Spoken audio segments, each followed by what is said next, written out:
Cytokinesis. असल में ना ये आपने ये कहा कि बेसिकली तौर पर जो एम फेज़ होता है, एम फेज़, इसके दो मरहले थे। एक इसका जो मरहला था उसे आपने नाम दिया कैरियोकाइनेसिस का,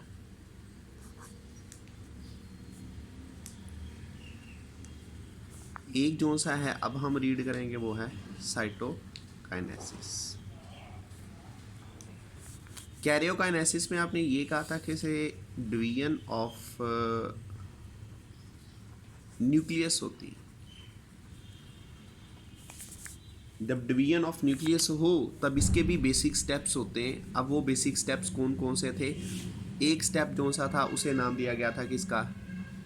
प्रोफेज, मेटाफेज,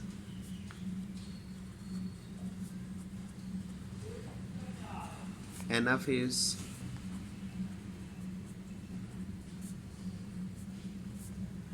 टेलोफेज। ठीक हो गया? ये इसके बेसिक स्टेप थे। तो इसके अंदर तो बेसिकली तौर पर न्यूक्लियस डिवाइड होता था कि वो क्रोमेटिक मटेरियल जो सा था जिसे आप क्रोमोसोम्स बाद में कह रहे थे, वो कंडेंस होते थे, वो बाद में डिवाइड होके ऑपोजिट पोल्स पे चले जाते थे। एंड लास्ट जब टेलोफेज चला तो उसमें ये कहा गया कि जो मतलब कि हमारे पास क्रोमोसोम्स हैं वो ऑपोजिट पोल्स पे जब जाते हैं तो एक सेल के अंदर दो न्यूक्लियस प्रीपेयर्ड हो जाते हैं। अब हमने वो जो न्यूक्लियस प्रीपेयर्ड हो चुके हैं उन्हें डिवाइड करना है ताकि दो सेल बन सकें। अब जब सेल के बनाने का काम आता है तब साइटोकाइनेसिस होती है। साइटोकाइनेसिस देखिए ये असल में दो वर्ड हैं, एक है साइटो, एक है काइनेसिस। साइटो का मानी होता है सेल, काइनेसिस डिवीजन के लिए वर्ड ले लिया जाता है। तो अब यहाँ पर जो सेल होता है ना वो डिवाइड हो जाता है। सेल के डिवाइड होने के अमल को हम साइटोकाइनेसिस कहते हैं। The division of cell is called cytokinesis. Division of cell is called cytokinesis. ठीक है जी। अब यहाँ पर हमारे पास टू काइंड के सेल होते हैं जिनमें अलग अलग किस्म की साइटोकाइनेसिस होती है। एक जो सेल होता है उसे आप नाम दे रहे हो किसका? एनिमल सेल का। और सेकंड जो सेल होता है उसे आप नाम दे रहे हो किसका? Plant cell. ये दो अलग अलग तरह के सेल हैं। जो तो एनिमल सेल होता है इसमें साइटोकाइनेसिस का जो अमल होता है वो असल में एक कॉन्ट्रैक्टाइल रिंग बनता है। वो रिंग सेल को दरमियान से दबा देता है जिसकी बुनियाद पर दो सेपरेट हो जाते हैं सेल, और इस अमल को क्लीवेज फरो कहते हैं। यानी कि जो एनिमल सेल है इसमें क्या बनेगी? क्लीवेज फरो बनेगी। क्लीव कहते हैं टूटने को, फरो कहते हैं दरार को। ठीक है। और जो प्लांट सेल होते हैं इनके अंदर कुछ वेजिकल्स होती हैं, वो दरमियान में इकट्ठी हो जाती हैं। उन वेजिकल्स को हम गोल्जी वेजिकल्स कहते हैं। गोल्जी वेजिकल्स की वजह से दरमियान में एक पार्टीशन बनती है और इस पूरे अमल को फ्रेगमोप्लास्ट कहते हैं। तो याद रखिएगा, एनिमल सेल क्लीवेज फरो और प्लांट सेल फ्रेगमोप्लास्ट।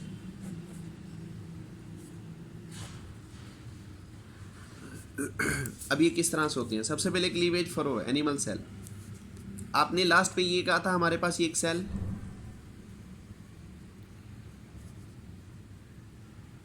अब इस सेल के अंदर दो डॉटर न्यूक्लियाई हैं।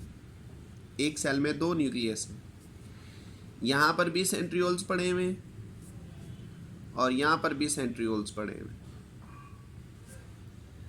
ये न्यूक्लियस, इसके अंदर बाकी सारा वही मटेरियल, ये न्यूक्लियोलस,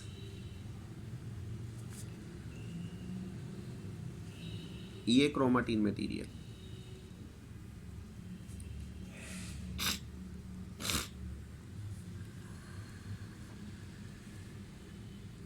ठीक हो गया। दरमियान में यहाँ पर एक प्लेट बनी हुई होती है, उसे मेटाफेज प्लेट कहते हैं। अब ये जो मेटाफेज प्लेट होती है, यहाँ से ये जो प्लाज्मा मेम्ब्रेन होती है ये पिंच होती है,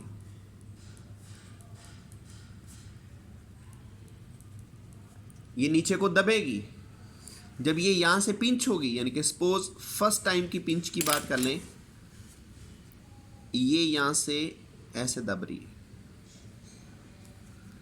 ये यहाँ से ऐसे दब रही, ठीक, ये अंदर को दब गई, इतना ये गैप क्रिएट हो चुका है ये वाला, ये इसी तरह और जाएगी, यानी कि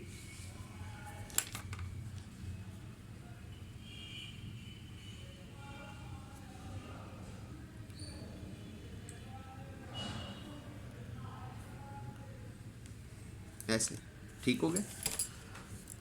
अब एक साइड पर यहां पर न्यूक्लियस है, यहां पर भी है। अब यहां पर दरमियान में यहां पर एक कॉन्ट्रैक्टाइल रिंग बनता है,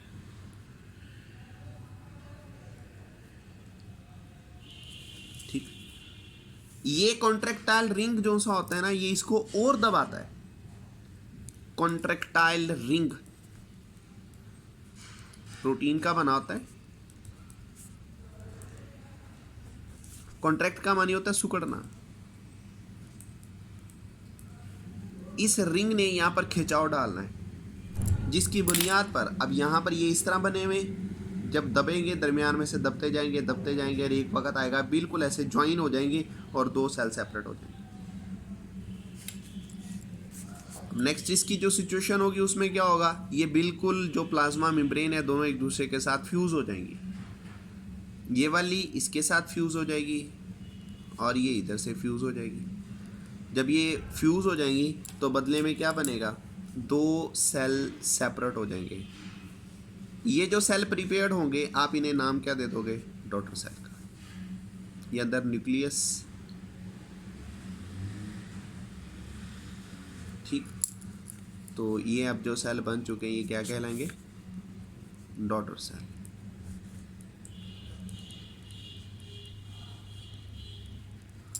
अब इसके बाद ये जो फ्रेगमोप्लास्ट है, फ्रेगमोप्लास्ट में क्या होता है कि जो प्लांट सेल होते हैं इनके आगे डॉटर सेल्स बनते हैं। किस तरह से, सपोज दैट आपके पास ये क्या था, एक पेरेंट ये वाला सेल था। इस पेरेंट सेल के अंदर दो न्यूक्लियस बन चुके थे, सिमिलर जिस तरह एनिमल सेल में दो न्यूक्लियस बने, यानी कि एक न्यूक्लियस ये बन चुका है, सेकेंड न्यूक्लियस ये बन चुका है, ठीक। सिंगल सेल में टू न्यूक्लियाई, लेकिन ये वाले जो दो न्यूक्लियस बने इन्हें हम क्या कहते हैं, डॉटर न्यूक्लियाई।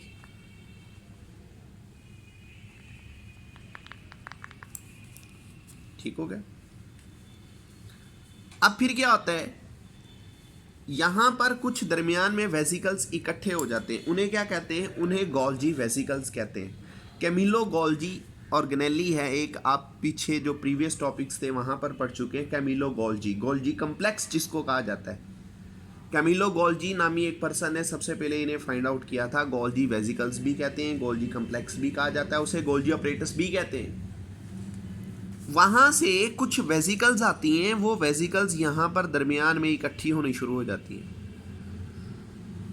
अगर ये वेसिकल्स दरमियान में इकट्ठी हो रही हैं, उनकी बुनियाद पर फिर क्या होता है, ये पार्टीशन बन जाती है। जब यहां पर दरमियान में पार्टीशन होने लगती है, यही वेसिकल्स आपस में फ्यूज हो जाएंगी, ये सारी फ्यूज हो जाती है। जब ये फ्यूज हो जाती हैं, यहां से लेकर यहां तक एक सेल सेपरेट हो जाएगा, यहां से लेकर यहां तक एक सेकंड सेल सेपरेट हो जाएगा, दो सेल सेपरेट हो जाएंगे, ठीक है। अब आगे क्या होगा, ये एक सेल अलग हो जाएगा और ये वाला सेल अलग हो जाएगा,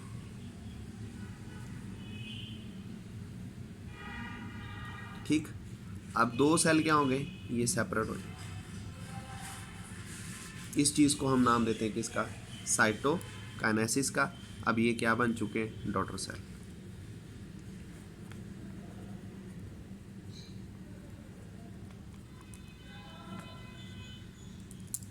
ये दो तरह की साइटोकाइनेसिस होती है, एक प्लांट सेल के अंदर होती है और एक एनिमल सेल्स के अंदर होती है।